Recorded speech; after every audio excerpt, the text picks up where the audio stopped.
लोकांच्या कल्याणासाठी सरकार अनेक प्रकारच्या चांगल्या चांगल्या योजना राबवतो। वर्तमान सरकार देखील ज्यांची स्वतःची घरं नाहीत त्यांच्यासाठी प्रधानमंत्री आवास योजना आणि या योजनेअंतर्गत गरिबांना ज्यांची स्वतःची घरं नाहीत अशांसाठी सरकारी घरांची योजना ही सुरू आहे। पण अशा योजनेचा गैरफायदा लोक कसं घेतात याचं एक मासलेवाईक उदाहरण समोर आलेलं आहे।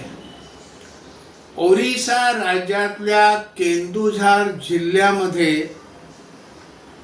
खांपुआ ब्लॉक या ब्लॉकमधलं बलभद्रपूर नावाचं गाव, त्या गावामध्ये देखील हे सगळं जनजातीय इलाका आहे।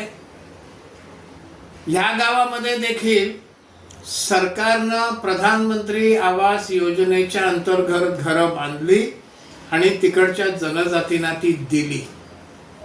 त्यातलं एक घर जेमामणी मुंडा यांना मिळालं।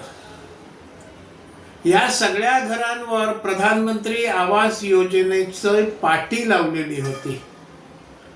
पण या जेमामणी मुंडा यांच्या घरावरची प्रधानमंत्री आवास योजनेची पाटी आता गायब आहे आणि त्या ठिकाणी चर्चची पाटी लागलेली आहे। ह्या घराचं चर्च कसं काय झालं? महा जेमामणी मुंडा हाच ख्रिश्चन मिशनऱ्यांचा हस्तक आहे का? त्याला मोठ्या प्रमाणावर पैसे देऊन मिशनऱ्यांनी हे घर ताब्यात घेतलं का त्याला धमक्या देऊन ते घर ताब्यात घेतलं का? याविषयी माहिती तशी बाहेर आलेली नाही।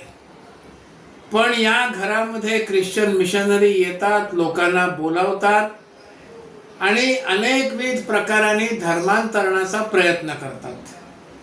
त्यामुळे या गावामध्ये तणाव उत्पन्न झाला। शेवटी पोलिसांना हस्तक्षेप करावा लागला आणि त्या घराला आता सील लावलेला आहे।